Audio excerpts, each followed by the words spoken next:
2,500 years ago, there lived a Scythian king called Scylla. He was the child of a Scythian father and a Greek mother. His mother taught him to read and speak the Greek language, which distinguished him from other Scythians. Scylla spent his time living among his fellow Scythians with his Scythian wife, but Scylla didn't want to let go of his second culture, and thus spent part of his time living in a Greek city with his Greek wife. He lived there in a large house decorated with marble sphinxes and griffins, and when he was there, he wore Greek clothes and performed Greek religious ceremonies. Having this double life was a satisfactory solution for Scylla, but not for the Scythians, who had the reputation of being dead set against foreign ways. They would severely punish anyone who would introduce a foreign culture.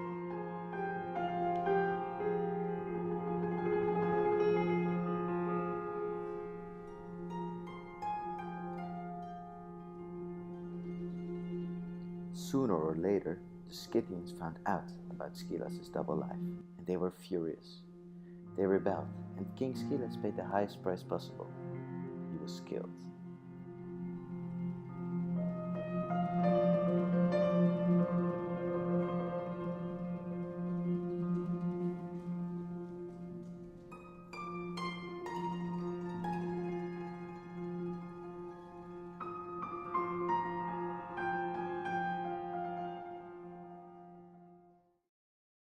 We moeten verkazing definiëren. Wat? Verkazing. Het woord verkazing. Dus gewoon wanneer je allochtoon bent, buitenlands bent, en je gaat... Kijk, het is niet erg. Ik ga zelf ook met Nederlanders om, evenveel als dat ik met allochtonen omga. Maar soms allochtonen, je weet hoe ze er daarnaar kijken, van je bent allochtoon, je moet buitenlands zijn. Dan ga je met Nederlanders om en dan ga je meer als een Nederlander gedragen. Ja. Het is gewoon een straattaal, of niet straattaal, wat zeg ik, het is een vies woord voor integratie. Het is slecht bedoeld, maar ik zie het niet als iets slechts, je weet toch, ik vind het niet erg, van mij mag je verkazen.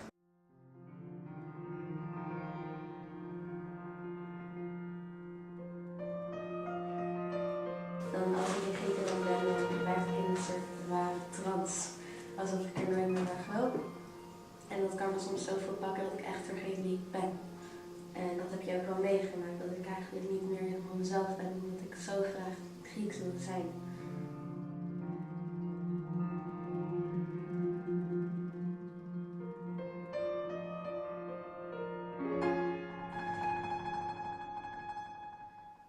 For every individual with two different cultures, it's a puzzle to find their own double life, combining the two cultures. You want to give your second culture a place, but on the other hand, you must not end up living in neither, like King Scylla. I am Greek and Dutch. I'm Turkish and Dutch. And we both tried to solve this puzzle, but haven't been successful yet, and tried to find a way of expressing our second culture in the Netherlands. In the modern day life, it seems that luckily there's more room for this than in the life of the poor Scylla. Many other people have roots somewhere else than in their home country. But how do they deal with this? How do they express their second culture? I am Calliope Tsouaki. I come from Piraeus, Greece, and I live here for 30 years. Ik ben Dina Ouali, ik ben 16 jaar en ik ben van Marokkaans-Nederlandse afkomst.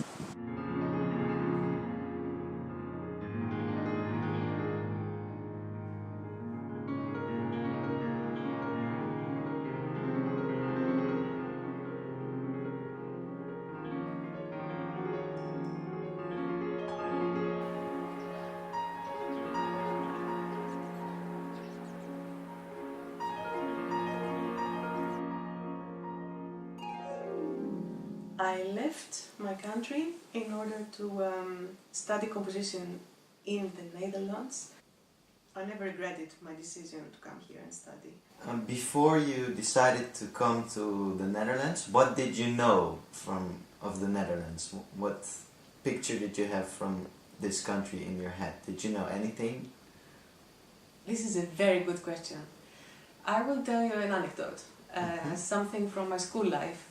So in school I had a good friend, and we were sitting together and we were always chatting through the lessons. And one morning she came and she said to me, I want to learn Flemish.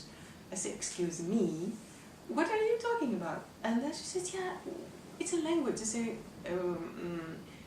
where do you speak this language? And she says, yeah, you can speak it in Holland, you can speak it in Belgium, and you can speak it in South Africa, and that's all. And I said to her, and why would you want to learn this language? I mean, what is this? No, I just like it. And I said, like, oh, she's crazy. And at the end, I am the one who ended up to learn this language, and she never did. These kind of things can happen in life. So that was my opinion about it. You see, I did not even know that, let's talk Flemish or something. Dina, waar zijn we hier nu? We zijn in de buurt waar ik woon. Dit is het blok waar ik woon. Dit blok is eigenlijk voor het grootste deel Nederlandse mensen. En dan hebben we hier aan de overkant hebben we het blok waar eigenlijk grotendeels allochtonen wonen.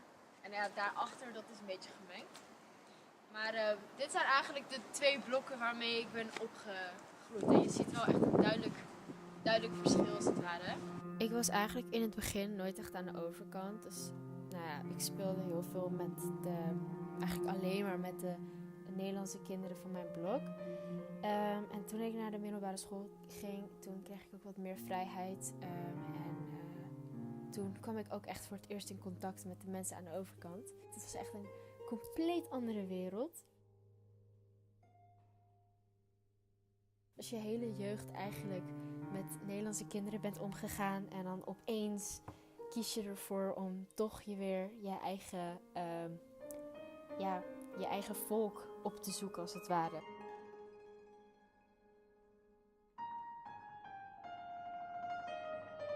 Vroeger was het toch eigenlijk best wel een probleem, want ik wist nooit waar ik me bij voelde horen, zeg maar. En ik stelde mezelf al de vraag, voel ik me nou meer Marokkaan of voel ik me nou meer Nederlands, zeg maar. Maar nu dat ik wel een aantal dingen heb meegemaakt en zo, en ik eigenlijk beide werelden heb gezien, heb ik toch wel het gevoel dat ik er gewoon lekker tussenin zit.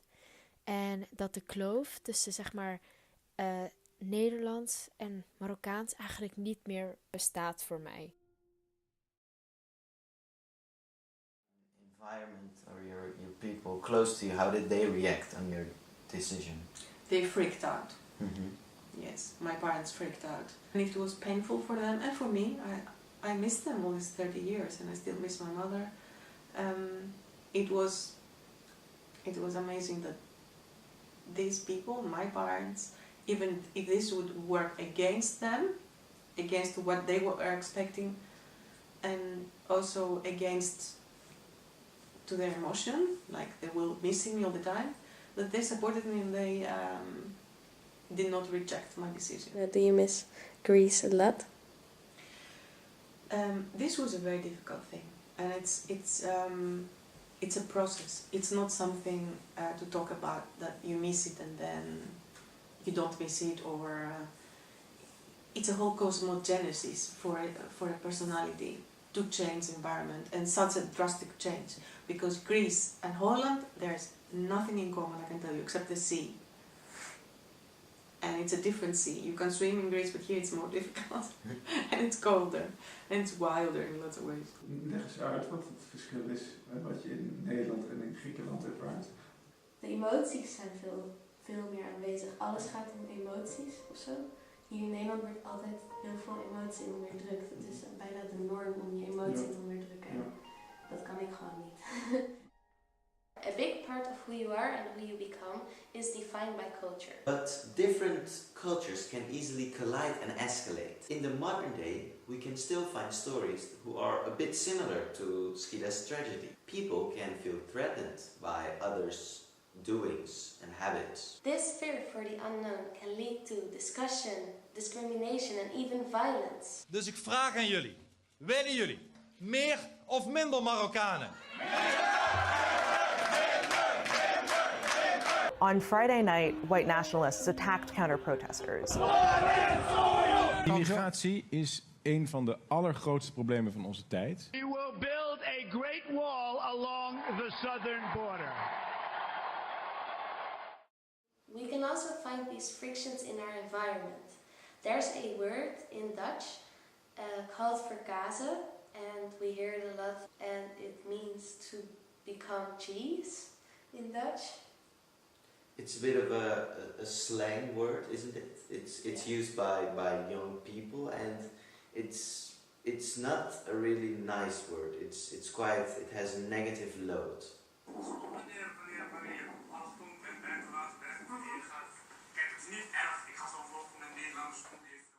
And what do you think of young people calling each other out if they, in their opinion, are communicating too much with Dutch people? I think it's important to understand the place you're living in, the people you are living around them, and if you don't understand that, you have a problem. I believe that. You must not have two cultures in order to weaken your personality. You should have two cultures because it makes you strong and even stronger. I think this is very important to realize. Kijk, als je niet weet hoe je ermee om moet gaan, als je niet een soort besef hebt van, het zijn twee compleet andere werelden, maar ze zijn samen te voegen, dan is het toch best wel lastig om goed met de situatie om te gaan. Om voor beide culturen zeg maar een soort respect te vormen, of acceptatie te vormen. We understand much better the Eastern mentalities sometimes than the Central European mentalities. A Dutch friend will tell you, "Oh, I'm so happy for you." I mean, for a Greek person, this is devastating. Like, you feel like, so you're not happy. So, I mean, what is this? Only for me you're happy? You have to tell yourself, okay, now I have to understand that there is a distance here, that it's not a real distance, but in the language I experience distance. You have to understand that there is a good intention and you have to seek it, see it, and feel it. And when you start feeling right, then you are not anymore alone. You don't feel this huge gap with Greece. You feel that you are becoming a part also of the Dutch culture. De vraag is, als je met anderen samen bent, of het goed is om steeds te verwijzen naar van, ik ben anders want ik ben Grieks, ik ben anders want ik ben Turks, ik ben anders want ik ben zus of zo. Want dan zeg je eigenlijk inderdaad van, ja, jij kunt mij toch niet begrijpen, want ik ben nou eenmaal anders. En dan maak je dat gesprek heel moeilijk.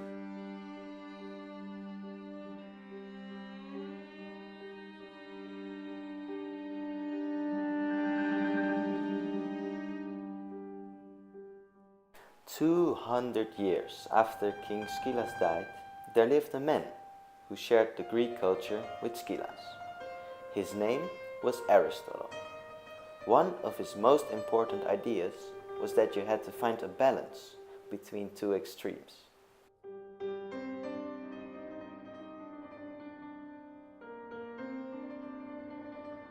Aristotle called this the golden mean.